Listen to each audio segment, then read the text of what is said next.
जब मन क्रम वाणी से कपट चतुराई का त्याग करोगे और भगवान का भजन करोगे तब तुम्हें मिलेगी कृपा, और जब मिलेगी कृपा तब मिलेगा सत्संग, तब मिलेगी जानकारी। तो तुम कृपा को किनारे किए हो, भजन को किनारे किए हो और जानकारी चाहते हो, तो मिलने वाली जानकारी बिना कृपा के नहीं मिलेगी, और कृपा भजन से मिलेगी, कृपा भजन से मिलेगी। अब देखिए बात कृपा की आई, करे मन क्रम वचन छाड़ चतुराई और भजत कृपा करी है रघु। यानी मन वाणी कर्म से चतुराई को छोड़ करके परमात्मा के सन्मुख जाया जाए तो कृपा मिलेगी। लेकिन हम कहते हैं भोलेनाथ की जिसके ऊपर कृपा हो जाए उसके ऊपर कृपा मिल जाएगी। भोलेनाथ जिस पर कृपा कर देंगे तो राम जी की कृपा मिल जाएगी, क्योंकि शास्त्र ने कहा है जहीं पर कृपा न करहि पुरारी सो न पाव मुनि भगति। जब भोलेनाथ कृपा कर देंगे तो भक्ति प्राप्त हो जाएगी राजकुमार। अब बात आई संत की और सत्संग की। देखो राजकुमार, सत्संग तो सत्संग बड़े भाग्य से मिलता है, तुमने सिद्ध भी किया। अब संत रूपी समाज को प्रयाग भी बताया गया। प्रयाग दो होते संसार में, विचार कीजिएगा, एक अचल प्रयाग और एक सचल प्रयाग। अचल माने जो चले ना, और सचल माने चलता फिरता प्रयाग।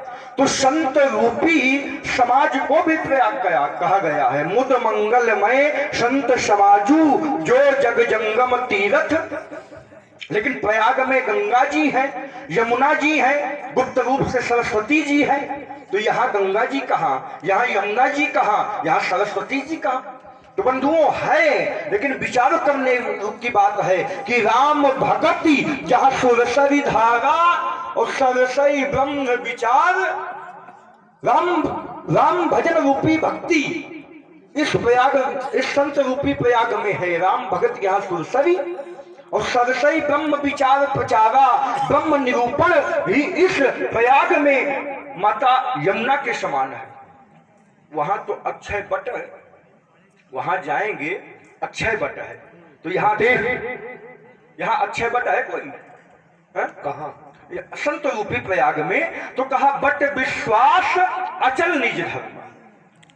अपना विश्वास ही इस संत रूपी प्रयाग में बटवृक्ष के समान है। हमें ऐसा लग रहा है कि जो विषय वस्तु आप बना रहे हो उसका कोई औचित्य नहीं है, कुछ बात बन नहीं रही है ना? कुछ सीधे सीधे बन करके जब आवे तो निर्णय कुछ निकले, है ना? इधर उधर की बातें हो, हमको भी नहीं समझ में आ रहा कि आप पूछना क्या चाह रहे हो हमसे। ये जो कथा आप सुना रहे हो ये सब हमको भी पता है कि संत रूपी सचल प्रयाग है और अचल प्रयाग है, लेकिन इस विषय वस्तु से जुड़ा नहीं रहा। अब बात जब तक जुड़ के नहीं आती तब तक आनंद नहीं बनता, है ना? साफ सीधी बात। अब मूल विषय पर आओ। देखो, कथा सुनाने से कोई लाभ नहीं। कथा तब सुनाओ जब 7 दिन का समय मिले तो कथा सुनाओ। ये कथा नहीं, कथा विषय अलग है और संवाद की शैली विषय अलग है। अब मूल विषय ये बताओ कि धनुष टूट गया, अब होना क्या चाहिए? धनुष तो टूटा गया है। अब चाहे क्रोध करो, चाहे रो, चाहे नाचो, चाहे गाओ, अब ये धनुष जुड़ने वाला, चूंकि टूटे पे फिर ना जुड़े जुड़े गांठ, अब ये धनुष टूट गया, अब होना क्या चाहिए? क्या किया जाए तो शांति मिले तुम्हें? तो ये निर्णय निकाल के लाओ, अब क्या होना चाहिए? देखो राजकुमार, धनुष टूटा है तो ये धनुष जो था ये हमारे पूर्वज अथर्वा के पुत्र दधीच की हड्डियों का बना हुआ था। इस धनुष को तड़ुआ कर धरती में फेंकवा दिया तो इससे हमारे पुरखों का अपमान हुआ। और क्रोध का कारण यही है कि इस धनुष को अनाथों की तरह इस भूमि में फेंक दिया गया। अगर इस धनुष का अंतिम संस्कार करवा दिया होता तो मुझे शांति मिल जाती। अगर इस धनुष को किसी उचित स्थान पे रखवा दिया गया होता तो हमारे हृदय में संतुष्टि मिल जाती। धनुष को तोड़वा कर फेंकवा दिया गया, हमारी जाति का अपमान किया। और शास्त्र कहते हैं संभावितश्चा कीर्ति मरणादपि विच्यते, यानी संभावित व्यक्ति की अपकीर्ति हो जाए ये उसकी मृत्यु के समान है। कारण ये है राजकुमार, इन्होंने कहा कि वो हमारे पुरखों का अपमान हुआ है।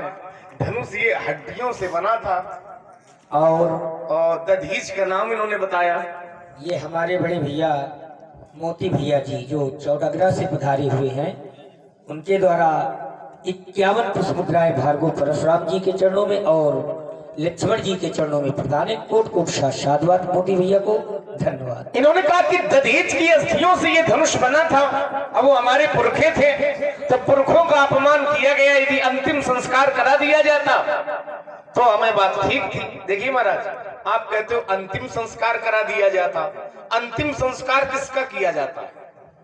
अंतिम संस्कार वस्तु का किया जाता है कि व्यक्ति का किया जाता है?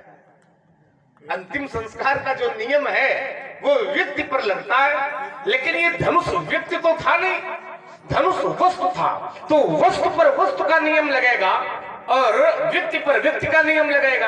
अब तुम अंक गणित का सूत्र यदि रेखा गणित में लगाओगे तो लगने वाला धनुष ये वस्तु था, वस्तु का अंतिम संस्कार नहीं हो सकता। व्यक्ति यदि धनुष होता तो धनुष का अंतिम संस्कार मान लेते कि चलो करा दिया गया, लेकिन अब वस्तु का अंतिम संस्कार कैसे किया जाए? और यदि अंतिम संस्कार शब्द पर भी एक चिंतन हम दें तो अंतिम संस्कार क्यों किया जाता है? हम मान भी ले चलो अंतिम संस्कार धनुष का नहीं किया गया, आपके अनुसार किया जाना चाहिए, अंतिम संस्कार क्यों किया जाता है? इसलिए किया जाता है ताकि इस व्यक्ति को मुक्ति मिल जाए, इसीलिए तो किया जाता है, भटके ना, इसको मुक्ति मिले।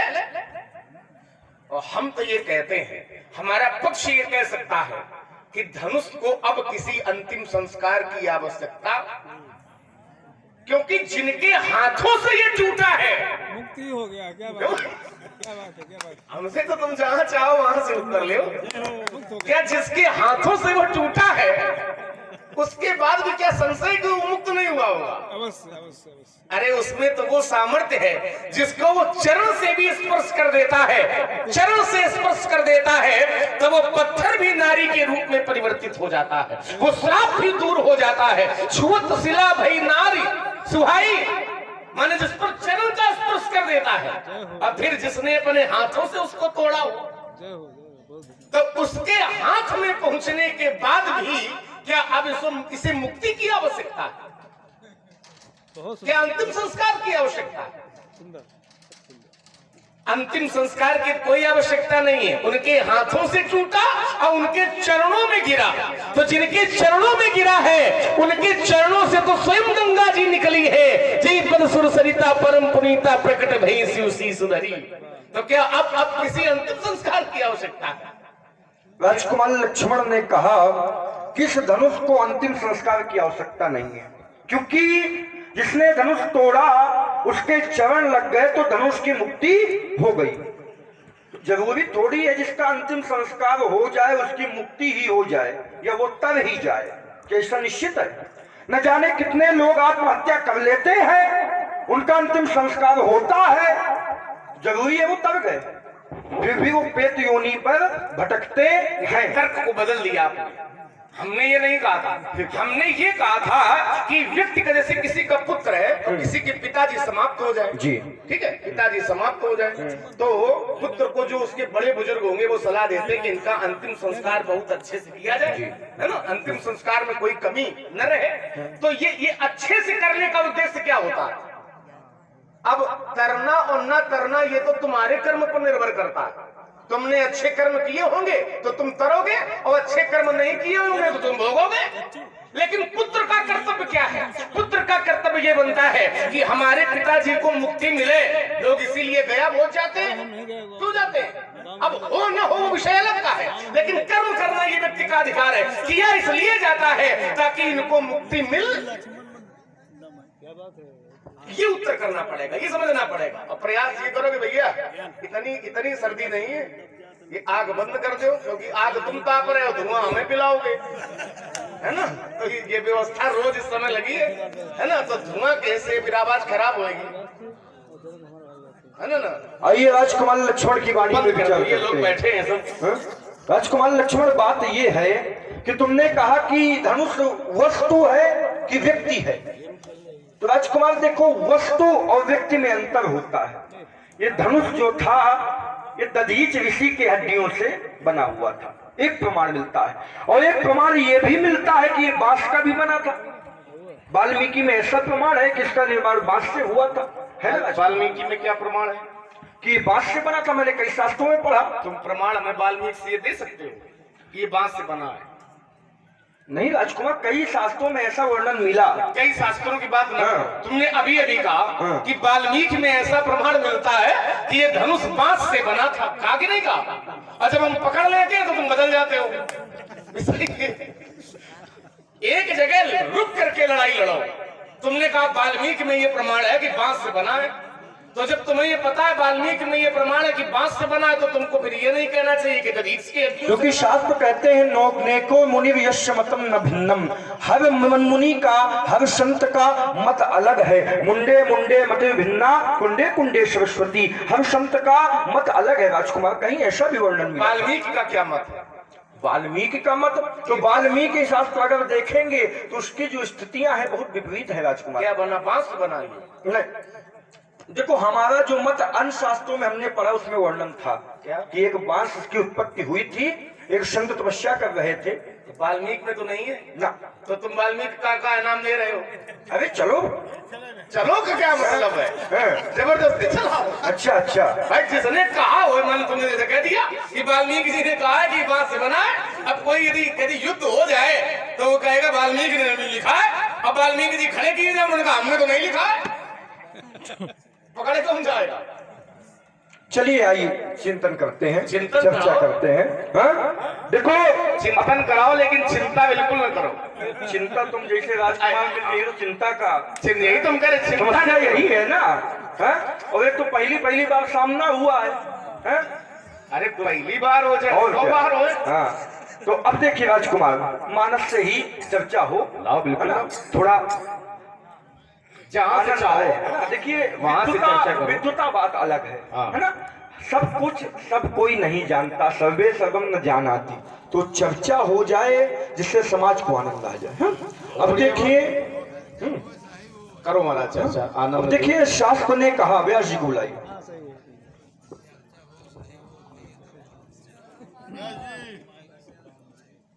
अरे व्यास जी लगता सो रहे, ऐसे चर्चा कर लो। राजकुमार उस समय तुम्हारी वीरता कहाँ चली गई थी? किस समय? जब धनुष उठ गए, तीर तन गई, कहा लेओ छड़ाई शीय, कहा को।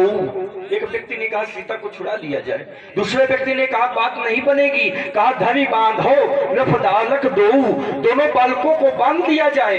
तीसरे ने कहा जो विदेह कुछ करे सहाई, तो जीता हूं समर सहित दो भाई। तो राजकुमार उस समय तुम्हारी वीरता कहाँ चली गई थी? उस समय उनको विरोध करना चाहिए था। अब बात आई तो राजकुमार देखो, भोलेनाथ की कृपा जिस व्यक्ति पर होगी उस व्यक्ति के ऊपर राम जी की विशेष कृपा होगी।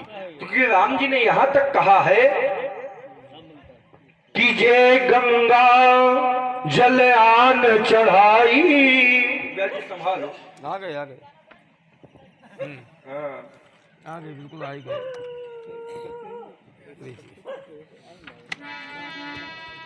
बोलो बोले जय गंगा जल आन चढ़ाई, ते सायुजी मुक्ति नर पाई। यानी भोलेनाथ जिसके ऊपर कृपा कर देंगे उसको मुक्ति मिल जाएगी। मुक्ति होती है 4 प्रकार की, सायुज्य, सारूप, सामीप्य, सालोक्य। ऐसे है, हाँ, हुकारी भगवाते जाने समस्या हो जाएगी, है ना? ये 4 प्रकार की मुक्तियां हैं। तो देखो मुक्तियां प्राप्त हुई राजकुमार, है? तो भोलेनाथ की कृपा से भी एक मुक्ति प्राप्त होगी, राम जी की भक्ति प्राप्त होगी। और कोई साधन है राम जी की भक्ति को प्राप्त करने का? हम ये जानना चाहते हैं। कह रहे राम जी की भक्ति का कोई कह रहे और कोई साधन है? साधन तो एक नहीं, साधन तो 9 है। 9 साधन, 9 साधन न होते तो फिर 9धा भक्ति क्यों कही जाती? प्रथम भगति संतन कर संगा, दूसरी रति मम कथा प्रसंगा, गुरुपद पंकज सेवा तीसरी। है ना? एक साधन की बात आप करते हो, हमसे तुम 9 साधन सुनो तो करो तो कुछ न कुछ। में एक हो तो हो सकता 9 में एक हो जाए, है ना? तो जिसका एक भी हो जाएगा तो कल्याण हो जाएगा। कई कई प्रमाण आपको मिलेंगे। पंचम भजन सुवेद प्रकाशा, है ना, कहने का तात्पर्य कर चुके तुम्हारे, चाहे संतों की संगति कर लियो, चाहे भगवान की कथा सुन लियो, चाहे भगवान की लीला देख लियो, है ना, भगवान का नाम जप लियो, है ना, मंत्र जाप मम दृढ़ विश्वासा, पंचम भजन सुवेद प्रकाशा। अब आपने शिव जी को बीच में ला करके खड़ा कर दिया कि शंकर जी की कृपा जिस पर होती है उसको राम जी की भक्ति मिल जाती है ना। शंकर जी की कृपा जिस, देखिए हम तो बात सीधे काटते हैं, हम कहे शंकर जी की भी कृपा हो जाए। बहुत से ऐसे जिनको राम भक्ति नहीं मिली, जैसे रावण पर शंकर जी की कृपा थी, भगवान की कृपा से सोने की नगरी प्राप्त कर ली शंकर जी की कृपा से। रावण शंकर जी की बहुत बड़ी पूजा करता था। उत्तम कुल पुलस्त कर नाती शिव बिरंच पूजे जे भांति बहुभांति। तो शंकर जी की तो कृपा थी रावण पर, लेकिन राम जी की भक्ति नहीं मिली। सती माता पर भगवान शंकर तो सती माता के पति थे, स्वामी थे। भांति अनेक समझावा, शंकर जी समझा रहे थे, लेकिन माता सती के बात समझ में नहीं आ रही थी। अंत में शंकर जी को भी ये कहना पड़ा। क्या कहना पड़ा? तो कहा हुई है सोई जो राम रचि राखा और को करि तर्क बढ़ावे, राम कीन चाहे सोई होई और करे अन्यथा अस नहीं। यदि शंकर जी भी कृपा करेंगे तो बिना राम जी की इच्छा के वो कृपा करने वाले नहीं है। एक बात और बताऊं, कौन सी? राम जी चाहे तो शंकर बाबा नाच नाचेंगे। अच्छा, जिनकी बात आप कर रहे हो, इसका अर्थ ये नहीं कि हम शंकर जी के विरोधी हैं। हम विरोधी नहीं है शंकर जी के, लेकिन सच्चाई में बता रहा हूं। सच्चाई ये है कि राम जी चाहे तो शंकर जी नाच नाचेंगे, लेकिन शंकर जी चाहे कि हम राम जी को नाच नचा लें तो शंकर जी राम जी को नाच। अब प्रमाण हमसे ले लो, क्या है? तो कहा जब पेखन तुम देखन हारे और बिति हरि शंभु नचावन हारे, लेकिन तेऊ न जाने मर्म तुम्हारा और तुम्हें को जाननी। भगवान शंकर स्वयं कहते हैं उमा दारू जोशित की नाई और सबे नचावत राम, लेकिन शंकर जी नहीं नचा सकते। शंकर जी कृपा तो खूब कर देते हैं, लेकिन कृपा जब समस्या बन जाती है तो फिर हाथ जोड़ के खड़े हो जाते हैं। अच्छा, जैसे भस्मासुर पर कृपा की। भस्मासुर कोई शंकर जी ने ये वरदान दे दिया कि जिस पर हाथ रखोगे वो भस्म। अब भस्मासुर शंकर जी पर हाथ रखने को तैयार हो गया। हुआ कि नहीं हुआ? भस्मासुर शंकर जी पर हाथ रखने को तैयार हो गया, तब फिर किसकी कृपा हुई? तब भगवान की कृपा हुई, राम जी की कृपा हुई, तब राम जी ने महाशंकर जी की रक्षा। इसलिए मैंने देखा है जब राम कृपा होती व्यास जी महाराज तो जीव का कल्याण ही कल्याण होता है। तो कहा जिनके पद को पन ही न मिले, जिनके पद को पन ही न मिले तही का गजराज चढ़ावत है, जिनके पैरों को पहनने के लिए पादन प्राण नहीं मिलते थे, और जब राम जी की कृपा हो गई तो वो हाथी की सवारी करने लगे हैं। जिनके पग को पन ही न मिले तही का गजराज चढ़ावत है, खाने को जिन्हें दाना न मिले तिन 56 भोग लगावत है, तिन 56 भोग लगावत है, जिनको जग में को जानत ना तही का त्रैलोक्य जनावत है, तुलसी लखी दीन बहुत दयाल सो दीनाला। लेकिन राजकुमार लक्ष्मण, एक बार इस संसार में भी एक संकट आया था। जब देवता और दानवों के बीच समुद्र मंथन हुआ, इस संसार में संकट आया। जब समुद्र मंथन हुआ तो सबसे पहले क्या निकला? और ये हमारे आदरणीय श्री प्रधान जी आपकी ओर से 21 मुद्राएं श्री परशुराम जी और श्री लक्ष्मी सरदार जी श्री चरणों में भेंट है। बहुत बहुत शुभकामनाएं। जब देवता और दानवों के बीच में समुद्र मंथन हुआ तो सबसे पहले निकला विष। जब विष निकला तो सभी देवता अचंभित हो गए कि महाराज लिखत सुधा करदा विखराहू, हमने समुद्र मंथन किया था अमृत की कारण, लेकिन निकल आया विष। तो जब अमृत निकला सब देवता आगे, भोलेनाथ पीछे। अब जब विष निकला तो भोलेनाथ आगे, सब देवता पाछे, जिन्होंने अमृत पिया उनको देव कहते हैं और जिन्होंने विष पिया उनको महा। भोलेनाथ ने संसार को बचाने के लिए विष पी लिया राजकुमार। हाँ, अब बात आई कृपा की। और ये हमारे भैया श्री सेवालाल जी कुशवाहा आप यहीं के निवासी हैं, आपके ओर से भी 21 मुद्राएं, बहुत बहुत धन्यवाद। अब आई कृपा की बात। देखो राजकुमार, भोलेनाथ की कृपा बहुत आवश्यक है, हाँ? राम जी की भक्ति जो राम जी को प्रिय नहीं है वो भोलेनाथ को भी प्रिय नहीं है, क्योंकि शास्त्र कहता है शिवद्रोही मम शंकर प्रिय मम द्रोही और शिवद्रोही मम दास नरक नहीं कल्प भरी घोर नरक मावास। यानी जो राम जी का द्रोही है वो भगवान शंकर को प्रिय नहीं है, और जो भगवान शंकर का प्रिय है वो भोलेनाथ का द्रोही है, तो भोलेनाथ को प्रिय। कह रहे कि कामदेव ने वरदान कह रहे थे भस्मासुर ने वरदान मांगा तो वरदान दे दिया, जिसके सर पर हाथ रखो जलकर भस्म हो जाए। देखो भोलेनाथ हमारे औढ़र दानी है। औढ़र दानी माने जो व्यक्ति चाहे जो मांग ले बाबा दे देते हैं। कोई महाराज जल चढ़ा दे तो प्रसन्न, चावल चढ़ा दे तो प्रसन्न, और शिवलिंग के ऊपर चढ़ जाए तो भोलेनाथ प्रसन्न है। तो क्योंकि भोलेनाथ औढ़र दानी है। बेटा एक बात बताए, भोलेनाथ की भक्ति, अगर राम जी की भक्ति के 9 साधन तुमने बताए, लेकिन 9 भक्ति के अलावा भी 9 भक्ति और है। बोले प्रथम विप्र चरण अति प्रीति और निज निज धर्म निरत सुख नीति, तही तब फल पुनि विषय विरागा, तब मम चरण उपज अनुरागा, श्रवणादपि नव भगति दृढ़ाई, मम लीला रति अति मन। तो प्रथम विप्र चरण अति प्रीति, अगर ब्राह्मण के चरणों में प्रेम है तो भी राम जी की कृपा, राम जी की भक्ति प्राप्त हो जाएगी राजकुमार। अब ब्राह्मण की, लेकिन तुम लोग का ब्राह्मणों के साथ तुम लोग का व्यवहार अच्छा नहीं है राजकुमार। क्यों? तुम्हारे पिताजी का व्यवहार नहीं अच्छा। क्या हो गया भाई? कारण है एक। अच्छा, राजा दशरथ के 60,000 वर्ष की आयु हो गई। महल में 300 रानी व्यासी, 3 पटरानी और पुत्र याकूब नहीं। तो इससे क्या समस्या हुई है? जब भाला वालों का काम भाला से न बनाना तो माला वालों की याद आई राजकुमार। अच्छा। है? एक बार समस्या हुई। बोले क्या हुई? ले रही हो।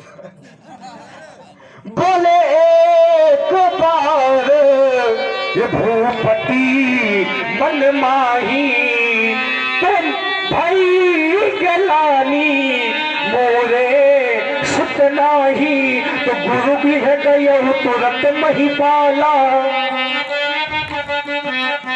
और चरण लाग करी विनय विशाला। यानी हुई कि महाराज 60,000 वर्ष की आयु हो गई, महल में कोई नहीं।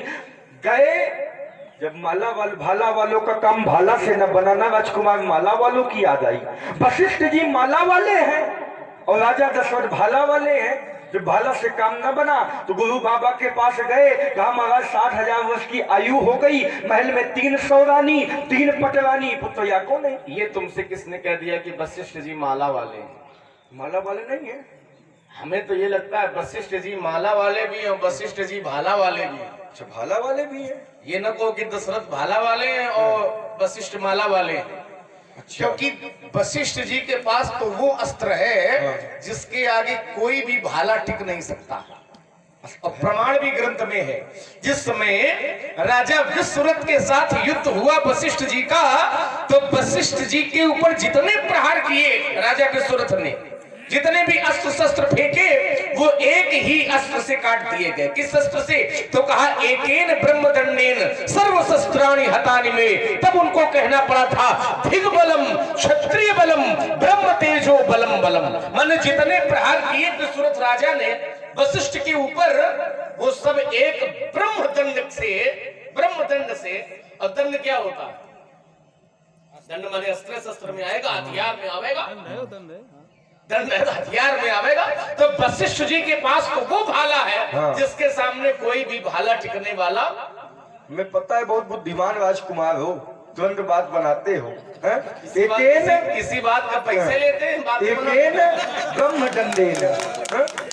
एक ब्राह्मण एक दंड था, उसने सभी शस्त्रों को परास्त कर दिया, हैं? कह रहे भाला वाले भी हैं, माला वाले दोनों हैं। चलिए राजकुमार, लेकिन देखिए तुम्हारे पिताजी का व्यवहार अच्छा नहीं हुआ वशिष्ठ जी के साथ। क्या गलत? जब पुत्र नहीं थे तो पहुंच गए, कहा महाराज कृपा करो, तो उन्होंने कहा धरो धीर हुई है शुद्ध, धीरज धैर्य धारण करो, तुम एक मांगने आए हो, तुम्हारे यहाँ 4 पुत्रों का जन्म होगा। महाराज संगी ऋषि को बुलाया गया, पुत्र कामेष्ट यज्ञ करवाया गया, अग्निदेव ने हव्य दिया, हव्य को रानियों ने खाया, तो 4 पुत्रों का जन्म हो गया। तो गलत क्या किया? फिर आपके पिताजी कहे नहीं गए, समस्या यहाँ पे है। कहाँ? गुरु वशिष्ठ कहूं गयौ हकारा, यानी जब पुत्र नहीं थे तो भागे भागे गए गुरु बाबा, एक और पुत्र नहीं है, पुत्र दे दो। अब जब पुत्र हो गए तो सेवकों से कहा जाओ गुरु बाबा का लेवा लाओ, पुरोहित है तो सीधा पानी ले आइए करिए। समस्या यहाँ है राजकुमार कि पहले गए थे तो बाद में क्यों नहीं गए, क्योंकि काम परे कुछ और है और काम सरे कुछ, यहाँ क्यों नहीं गए? समस्या कोई नहीं है, तुम्हारे लड़का बच्चा है नहीं तो तुम कहा जाना ही सब बात ले है ना। अच्छा विषय ये है, हाँ। पहले पुत्र नहीं थे तो गुरु जी के यहाँ गए, प्रभु कृपा करो। अच्छा ये बताओ, जैसे वो गुरु जी के यहाँ न जाते और किसी के यहाँ जाते तब तो बात बिगड़ती कि बताओ तुमने अपने गुरु जी के पास तुम नहीं गए और किसी के पास चले गए। लेकिन यही होना भी चाहिए, जब व्यक्ति के जीवन में समस्या आ जाए और समस्या का समाधान व्यक्ति स्वयं न कर पाए तो व्यक्ति को अपने गुरु जी की शरण में चले जाना चाहिए। और राजा दशरथ गए, कोई पुत्र था नहीं उस समय। अब जब पुत्र उत्पन्न हो गए तो क्रम ये बनेगा कि गुरु जी को बुलाया जाए। इन्होंने कहा गुरु जी के यहाँ फिर दोबारा क्यों नहीं गए जब पुत्र हो गए? इसलिए नहीं गए क्योंकि राजा दशरथ यदि चले जाते तो जो काम बनना था वो काम बन नहीं पाता। घर में बुला ले, इसलिए बुला ले क्योंकि 4 छोटे पुत्र हैं। अब बच्चों का करना है नामकरण संस्कार, तो नामकरण संस्कार कहाँ करोगे? गुरु जी यहाँ आ जाए तो 4 पुत्रों का हो जाएगा एक साथ नामकरण संस्कार। अब या तो ये किया जाए कि 4 पुत्र, रानी और सेवक सब लेके वहां पहुंचा जाए। तो राजा का जो नियम है वो ये करेगा कि राजा अपना रथ, बहुत से लोग ऐसा करते हैं जैसे किसी आचार्य जी को घर में बुलावेंगे, कथा करवानी है तो कहाँ करवाओगे? तो मतलब आचार्य जी के घर में करवाने लगोगे। कथा तुम्हें करवानी है तो यदि तुमको कथा करवानी है तो ये करोगे कि वाहन भेज दोगे कि आचार्य जी इस वाहन पर हमारे यहाँ चले आवे और हमारा ये पूजा पाठ कर ले। वही राजा दशरथ ने किया। गुरु वशिष्ठ का गई हकारा, तो क्या राजा दशरथ कोई पैदल भेजेंगे कि तो गुरु जी का पैदल नहीं वाला हो? रथ से भेजेंगे। गुरु जी आ गए तो यहाँ विधिवत नामकरण संस्कार 4 का किया गया। जो पूजा पाठ करने की वो सब पूजा पाठ विधिवत किया गया। इसलिए गुरु कोई अपमान थोड़ी किया, और यदि अपमान किया होता तो फिर गुरु जी को बुलाते ही नहीं, गुरु जी का ध्यान ही नहीं रखते। अरे हमारे पिताजी तो गुरु जी का बहुत सम्मान करते हैं। जिस समय विश्वामित्र जी मांगने आए थे तो प्रमाण हम दे रहे हैं, क्या दे रहे हैं? तो कहा अनुज समेत देहु रघुनाथा, तो निशिचर पथ में हो शना था। तो हमारे पिताजी ने विश्वामित्र जी की बात नहीं मानी, दिव्य प्रवचन नहीं कहे विचारी। क्यों? क्योंकि हमारा पुत्र छोटा है और जंगल में बड़े बड़े राक्षस हैं, ये कैसे उनसे लड़ेगा, छोटा सा पुत्र। लेकिन जैसे ही वशिष्ठ जी ने समझाया, वशिष्ठ जी ने हमारे पिताजी से कहा कि नहीं दे दो, तो तुरंत वशिष्ठ जी की बात मान ली। अब प्रमाण मिलता है, क्या मिलता है?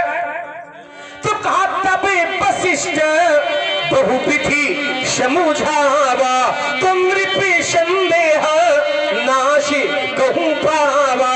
तो जैसे ही वशिष्ठ जी ने समझाया, वशिष्ठ जी ने समझाया पिताजी को, तो पिताजी ने तत्काल ही वशिष्ठ जी की बात मान ली। तो हमारे जैसा या हमारे पिता के जैसा या हमारे भैया के जैसा तो कोई ब्राह्मणों की सेवा करता ही नहीं है। तभी तो कहना पड़ा कि तुम्हें ब्राह्मण। जिस समय भगवान चले गए, हमारे भैया चले विश्वामित्र जी के साथ, तो भगवान विश्वामित्र भी जान गए। क्या जान गए? कि प्रभु ब्रह्मण देव मैं जाना, अब वही नीति पिता तजेऊ भगवाना। क्यों? क्योंकि प्रभु ब्रह्मण देव, ये ब्राह्मणों के सेवक हैं, ब्राह्मणों को मानने वाले हैं। तो हमारे समान तो कोई ब्राह्मणों की पूजा करता ही नहीं। हाँ, वो तो दिखाई दे रहा है कितनी अच्छी सेवा कर रहे हो। तुम्हारी सेवा इसलिए कर रहे हैं। हमने पहले एक देखो बांध दिया था कि लक्ष्मण ने अभी परशुराम को ब्राह्मण जाना नहीं है। और जब हम ब्राह्मण जान जाएंगे तो फिर मार कहूं पापरी तुम्हारे। यदि आप मारोगे तब भी हम चरण पकड़ेंगे।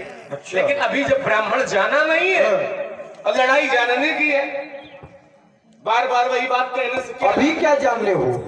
अभी आपने हमको क्या जाना? अभी तो हमने तुमको ब्रह्मचारी जाना। ब्रह्मचारी? अच्छा, ब्रह्मचारी भी राजकुमार 4 प्रकार के होते हैं। उपकुमार, गायत्र, नैष्ठिक और ऊर्ध्वरेता। तो हम कौन से ब्रह्मचारी हैं? नैष्ठिक ब्रह्मचारी है। नैष्ठिक ब्रह्मचारी। हाँ, लेकिन ब्रह्मचारी ये कोई आवश्यक नहीं कि ब्रह्मचारी केवल ब्राह्मण ही हो। हाँ, ये भी सही बात है। ब्रह्मचारी 3 वर्ण में हो सकते हैं। ब्राह्मण भी हो सकता है, क्षत्रिय भी हो सकता है ना, वैश्य भी हो सकता है, तो कोई भी ब्रह्मचारी हो सकता है। लेकिन राजकुमार, क्या हर ब्रह्मचारी का ब्राह्मण का जनेऊ, क्षत्रिय का जनेऊ, वैश्य का यज्ञोपवीत एक समान रहेगा ना? ये किसने कह दिया? यही तो हम कह रहे हैं कि इनका सबका जनेऊ अलग होता है। और जब हम जनेऊ तुम्हारा देख लेंगे, ध्यान देना, चरित्र के अनुसार, मर्यादा के अनुसार, जब हम जनेऊ देख लेंगे और हम जान जाएंगे कि तुम ब्राह्मण हो कि क्षत्रिय हो कि वैश्य हो, जब हम जान जाएंगे तो फिर उस अनुसार से कर्तव्य प्रस्तुत करेंगे। लेकिन अभी हमने जनेऊ देखा नहीं, अभी हमने जाना नहीं। जब जानेंगे तब मान लेंगे। लेकिन राजकुमार लक्ष्मण, कहीं कहीं ये मिलता है कि जो ब्रह्मचारी होता है उसका जनेऊ मूंज का होता है। हाँ, होता है। लेकिन किस वर्ण के ब्रह्मचारी का जनेऊ मूंज का होता है? किस वर्ण के ब्रह्मचारी का? जी, इससे ब्रह्मचारी आप कहते हैं 3 वर्णों में हो सकते हैं। 3 वर्णों में हो। ब्राह्मण, क्षत्रिय और वैश्य। ऐसा है।